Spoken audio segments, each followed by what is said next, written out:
There is so much to commend the choice of Tim Walz as vice president for the Kamala Harris ticket as her running mate.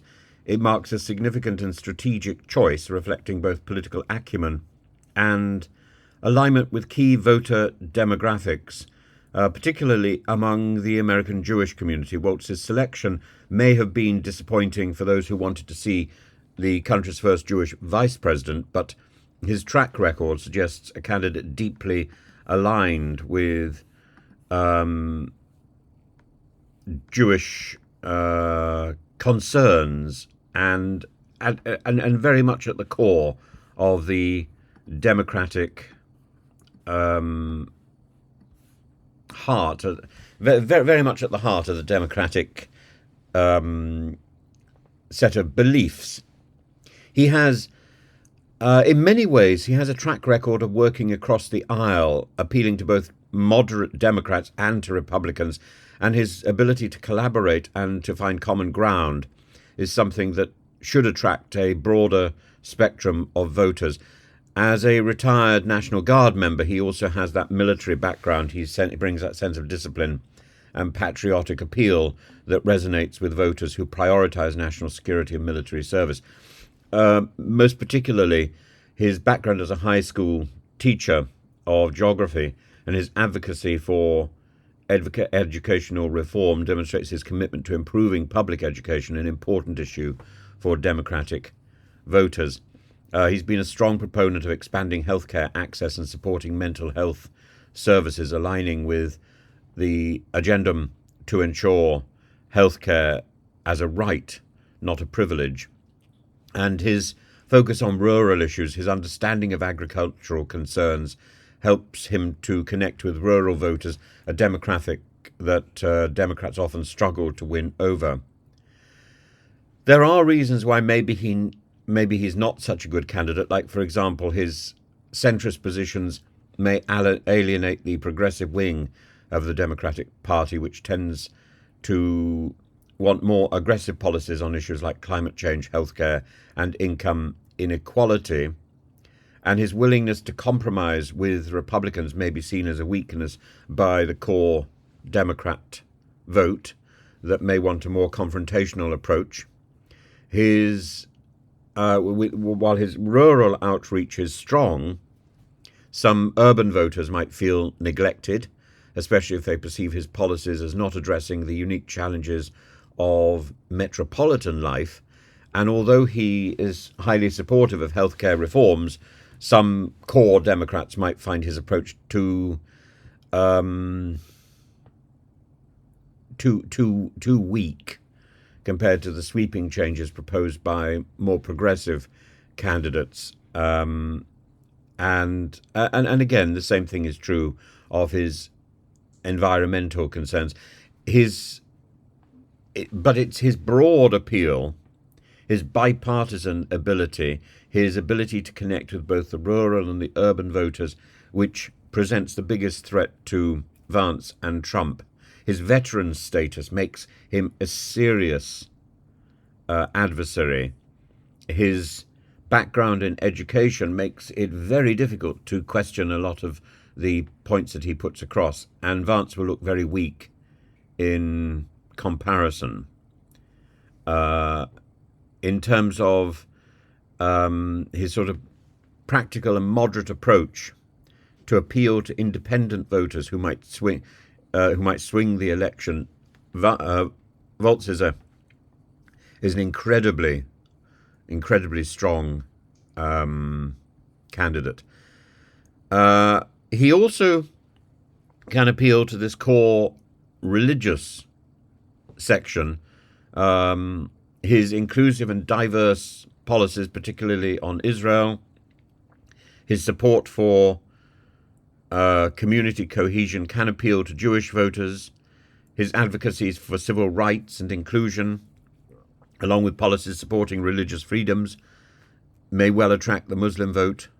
And his moderate stance on many issues might appeal to centrist Catholics, though his pro-choice position might conflict with more conservative Catholic views. I think he's a very strong candidate for those Jewish voters who wanted their first Jewish vice president. He's not exactly that, but his track record suggests a candidate deeply aligned with Jewish concerns, particularly on critical issues. He's demonstrated consistent alignment with the values and the issues central to the American Jewish community. On reproductive rights, a paramount issue for many, he's been a national leader. Following the Supreme Court's decision, for example, to overturn Roe versus Wade, Walz took a decisive action by signing a law that enshrined abortion rights in Minnesota's state constitution. This move is especially significant given that 83% of American Jews support the legalization of abortion in all or most cases. In contrast, Trump's running mate, Vance, has expressed a desire to make abortion illegal nationally, highlighting a stark policy divergence that's likely to mobilize the Jewish voters in support of Walz, though it may not be as efficacious when it comes to the Catholic vote. But Walz's personal connection, for example, to fertility treatments underscores his empathy and understanding of reproductive health issues. Having gone through in vitro fertilization to conceive his daughter, Walz's stance resonates deeply with families who rely on these services, including a significant proportion of the Jewish community. His commitment to gender-affirming care also aligns himself with the LGBTQ+ community. And by signing an executive order to protect the right of gender-affirming care in Minnesota, he's positioned himself as a defender of personal medical decision-making and rights which are of great importance, for example, to the trans community. On the issue of gun control, he's shown remarkable growth and responsiveness to public sentiment. As an Army veteran, a gun owner, his initial support from the National Rifle Association shifted dramatically after the Parkland school shooting in 2018, but he came out in favor of assault weapons ban, reflecting a significant and necessary shift towards addressing gun violence, a major concern for the Democratic community.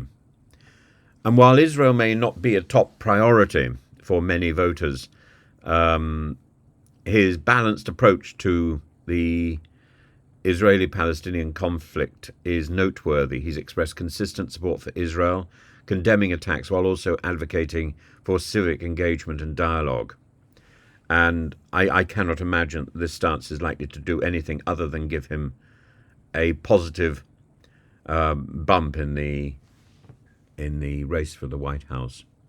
His philosophy of public service, as encapsulated in the statement, "You don't win elections to bank political capital, you win elections to burn political capital and improve lives," that resonates with the ethical traditions of so many American voters. In fact, we can go back to the religious concept. You are not obliged to complete the work, but neither are you free to desist from it. This idea that you have to do your bit. The relentless pursuit of justice, the relentless desire to improve our lives, aligns closely with an ethical core which is at the heart of the American dream. I think he's a calculated and inspired choice. I think he lends gravitas to Kamala's bid, and